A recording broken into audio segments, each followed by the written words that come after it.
afternoon to all of you. I was thinking in the morning, the last talk should be on hypoglycemia, and the first talk after lunch is hyperglycemia. So if I fall asleep during my talk, please pardon me. So wake me up.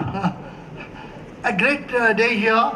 I would not like to take too much time in congratulating the National Institute of Nutrition having completed a century. And in the terms of cricket, we always remember centuries are very important. And so I congratulate the entire staff from day one till now for this marvelous job with the fatherly figure, Dr. Gopalan. As you travel in this road, I also saw a board, Survey of India has completed 250 years. So this is an amazing road. All are completing 250 years, 300 years, 100 years, 200 years. So I think it's an amazing necklace of Kohinoors. And NIN belongs to our very, very wonderful laboratory in the country. Dr. Longwa, when he invited me, gave me this operation. Almost the half of IUNS council here with Catherine and Helmet. So this is almost a monopolized session of IUNS, I would say, those of you who have this. So it's very nice to be with our colleagues here. In order to do a quick, I'm not going to read my slides because I believe you're all educated and you can read these slides. So why should I read my slide? I will use my time somewhere else. So you keep reading, I keep talking something else. Hear me. In all this system of chain of same time, the first 1,000 days, and I would almost say even 500 days, and getting the numbers ready is not easy for today in terms of the human resource capacity. I need a lot of people. When somebody says, where are they? Where is the training that is going on? I congratulate IUNS for having done a lot of e-courses. And I think it has spread considerably well in Ghana and other countries. And this is very important for us to remember. When I chaired this committee for food losses, everybody applauded me for, that's a wonderful document. But many people miss the pages where it is not the food loss, it is the nutrition loss that I focused. When you lose a food, how much nutrition you lose, basically. So we need to integrate this. And we may say he has to use a truck. He can't use a truck. He has no money to buy a truck. It's very easy to give a solution. But these solutions are very practical, implementable. And a sustainable intercropping is very easy to say at agricultural processes. And today, okay, you want beta carotene, eat some papaya. But where do I get papaya? How much it costs? Can I afford it? Similarly, finger millet has really catching the diabetes patients left and right, even though many people don't know that the finger millet, if it is not gelatinized, your glycemic index is as good as rice. So therefore, you need a process, an innovation to carry forward the importance of not only nutrition, but also food safety. Because you can use a very, very bad equipment and make it totally unpalatable without food safety. So therefore, when you look at sustainability and a global turnover, medium-scale industries are doing very well in this part of the world, both in India, Vietnam, Sri Lanka, and other countries in the Southeast Asian region. Fantastic. The small and medium-scale industries are doing very well, extremely well. And we must give an accolade to them because that's what it is. Because when Dr. Longwa asked me to give a talk, I was also talking to Dr. Hemlata in the morning, director of this wonderful institute. It is important for us to reach the masses, not by just keeping up a tradition of doing something and giving it to the government. I think we need to look at how a bread slicer can be converted into a vitamin coating machine. We're using the same infrastructure. So this is where the same equipment gets into alternating. And that is very, very important. You can't have one equipment for every small product. You need a shift over, you gear over, change over. And therefore it is very important for us to do the final product on the assembly line, which innovation is critical. For example, European Hygienic Engineering Design has looked at many of these like candy packing machine. But when you do this, you have to do it at a small, low temperature. Otherwise, you have some of my Indian friends would look at kurkure, which is a very important, a snacky item in the evening. But then you don't have a machine to do that. And how do you add the supplement, complement, and how do you fortify it, basically? This is a challenge that this machine has solved, done by medium-scale industries. So in order to do that, even the Nutri-Candy machine had to be fabricated in this country because not many are going to use this at a scale in which operation. These are not 200 tons an hour. These are small-scale industries and medium where such equipments are lacking. Why I am showing this is, it is vital. The sugar coating machine on the candy can always be fabricated to make a vitamin coating machine with a very, very different perspective. So we need to interface with engineers, and we cannot be shying out of it if we have to look at scaling up of our processes, products in the system with a clear pathway. When I look at the structure of wheat grain, there are 16 layers. The modern wheat mill scrapes all the 16 layers, gives you different floors. But the old Indian stone, chakki, what we call, grinds all of them and makes the whole system a whole wheat flour. And now, for some of the specialty products, it may not be useful. But for the general nutrition purpose, we have now come back to it. And what the mills are doing, the wheat mills, which are about 800 in this country, are demanding, can you put this stone into my mill and give me the whole wheat flour ground by stone? So when I was the director of this institute, this is one of the modern mill, we put this chakki inside, just like Intel inside. Just like your Intel inside, you can't physically put it, you have to be an innovator, you have to be an engineer to do that, and it's not easy. It's like your aircraft tires are going to be made of stone. Do you believe it? No. So it's not easy to do this, to implement this. But the demand of the industry will be such, you give me, otherwise I can't. So the challenge was met. Today, most of the mills have chakki inside. We celebrate Intel inside, but we don't celebrate chakki inside. We need to celebrate. And I thought this is an occasion when scaling up comes through. At the same time, translational food technology cannot be forgotten involving food science. And therefore, it is vital that clear communication and implementation, of course, with constant monitoring and reach out, is equally vital to change the system dynamically. Not that you make something and forever it is going to be permanently there. No, it is not. So therefore, one crucial thing is training the selected entrepreneurs in finance. Most of them startups. Startup is fantastic, but parallelly close up. Parallelly close up. So how do you really do this business? So because you have a fantastic technology, but finance-wise, management problems. So you need to train people, not only in technology innovation, but also in finance. Otherwise you have sick firms. You have more close-ups than startups. So therefore we need to be very careful at a level in which nutrition throughout life cycle is very vital for a sustainable good health. Similarly, we require production units which are sustainable. Multiple products can generate a lot of chaos in a single production system. Single product is a disaster and suicidal. Nobody can survive with a single product. Impossible. So therefore, where do you balance it? And in that, the gut situation becomes very important. Our gut, which is very complicated, has also a lot of things, like India itself suffers with almost 10 million people with celiac disease. Not easy to handle. And by the time you know you're celiac, maybe you're already 40 years old in everywhere. So therefore, how do you really look at quality aging, healthy aging, making that 60 as the new 40, and making that 40 look like 20. But how does 20 want to look like some of the backbenchers? They want 20 to be permanently 20. They don't want to age at all. But that is a challenge to scientists. How do you do that? So I think there are ways of attacking that without any hesitation in answering the consumer demand. So therefore, sometimes it is very challenging. Like salt, sodium and health. We also know WHO says 5 grams. But no mention of invisible salt at all.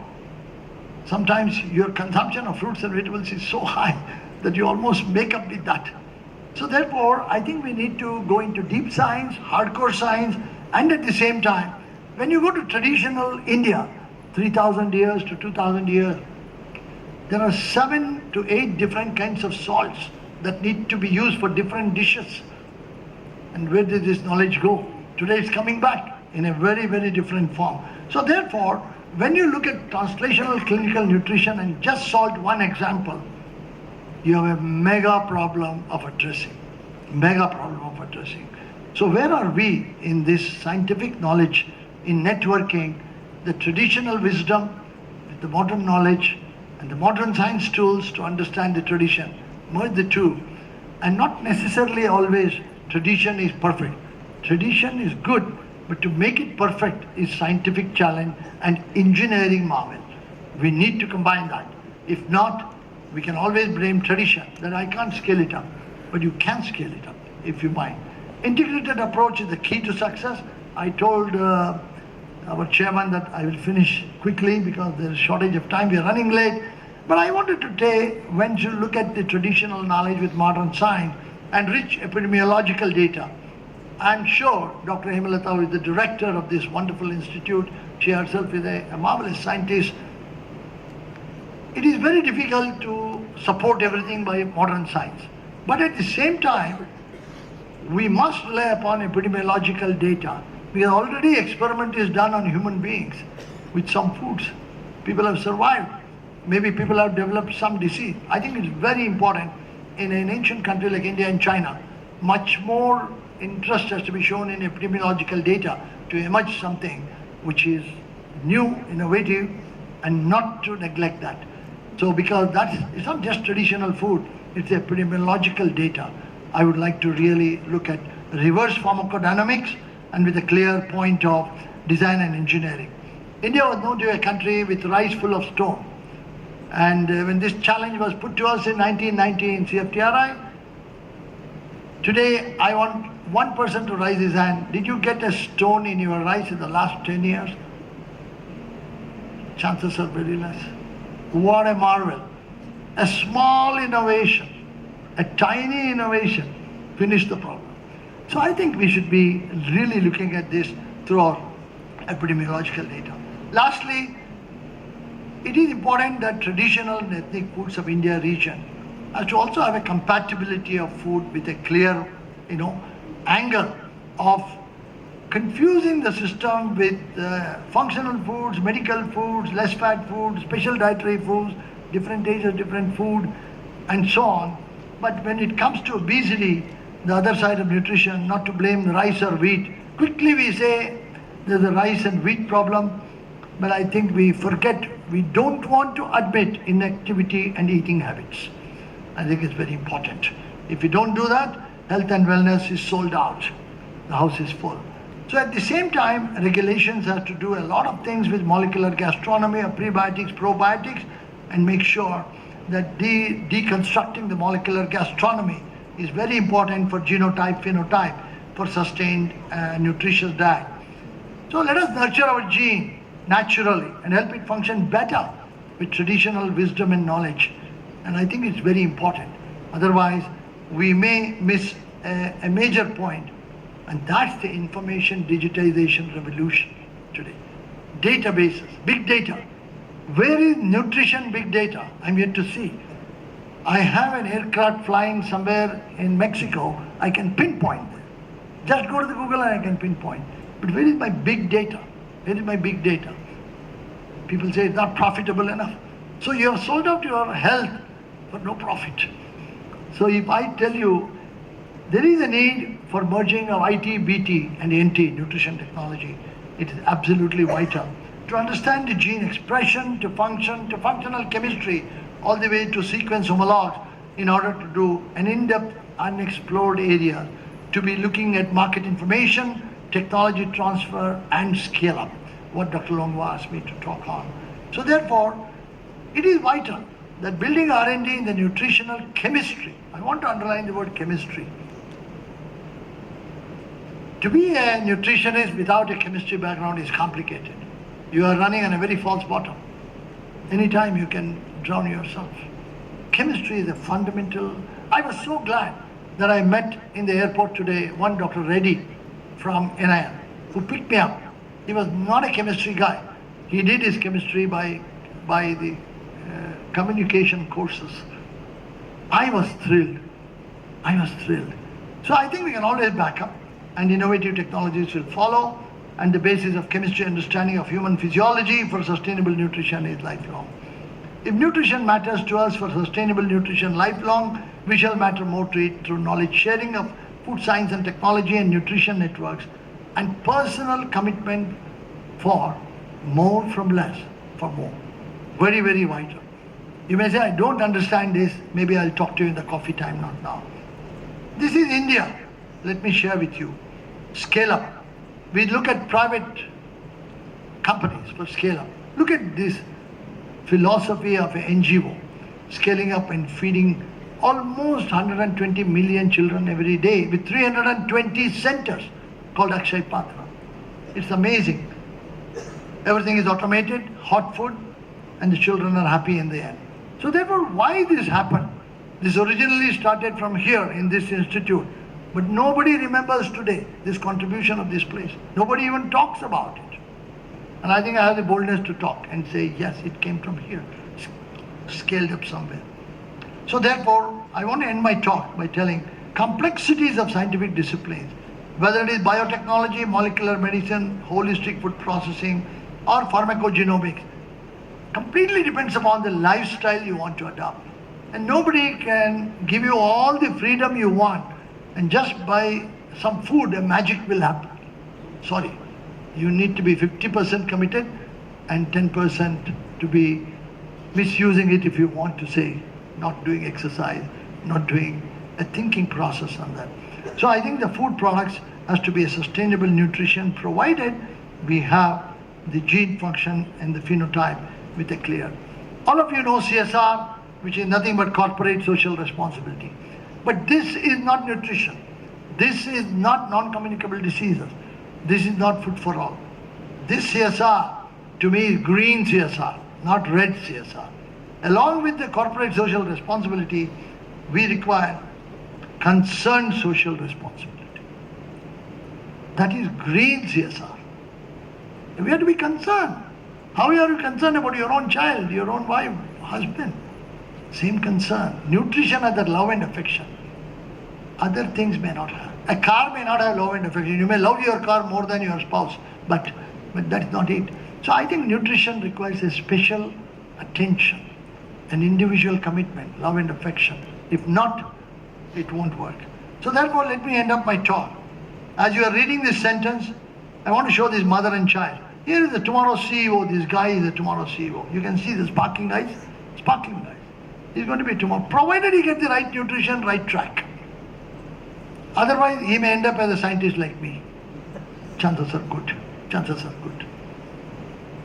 Therefore, when we look at that, what helped that? Science. Science helps it. Don't neglect science. Even if you believe very well in tradition, use science to take it up. But you also require an institution. You can't do alone at home. You're a single man army. You require an institution, whether it be an NGO or a government or a private. You require an institution, and NIN is the mother of nutrition in this country. And I'm so glad even our former director, Dr. Kamala Krishnaswamy, is here. But I want to tell you one thing. NIN has finished 100 years. This idol, which is carved out of a stone about 50 feet tall, has passed 1,500 years. Nobody celebrated any 100 years. It's going on. So when marvels take place, when you institutionalize, you can celebrate. But art, culture, music is never celebrated. Never celebrated. But it goes on. But that doesn't mean that we neglect. So I think what an amount of engineering might have gone to that. If you want to see it personally, you have to come to Mysore. That's where I stay. Please come down. And thank you very much for your attention. I did not go to sleep because you kept me awake. Thank you very much. One question to ask you. We always say technology is very important, but technology also has its own bad things. For example, in the food scenario, today everybody are blaming the processed foods for the obesity epidemic as well as hypertension, diabetes and cardiovascular disease. Do you have something to say for it? Because it's because of the technology we have so much of processed foods available at a cheaper rate and people will definitely buy it. Any amount of education is not helping them. I would like you to comment on this. Oh, I'll do a critical comment, not just comment. You know what? What is your definition of food processing? It's not that packaging. Rice is processed food. You take paddy and open it, you get rice. You take wheat, you make a flour, processed food. What you are really talking is packaged food, right? That's what you are mentioning. So let us first discriminate the two. And if technology was not there, each one of us taking a paddy in the morning and doing pounding and eating would not be possible. So let us hats off to technology first. That technology did a marvel in feeding masses. But when it comes to packaged food, the choice is yours. The choice is yours. If you don't push yourself into a choice-making, consumer choice, you will obviously get into some trouble.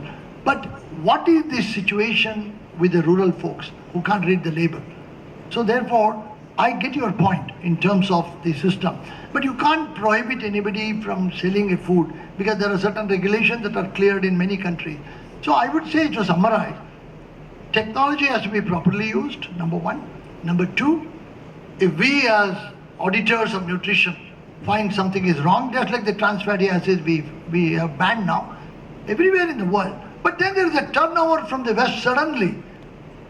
Cholesterol Framingham study completely turned over 2016, November 14 into no problem with 6X. What do you do with that? So have your own system and don't follow everybody else.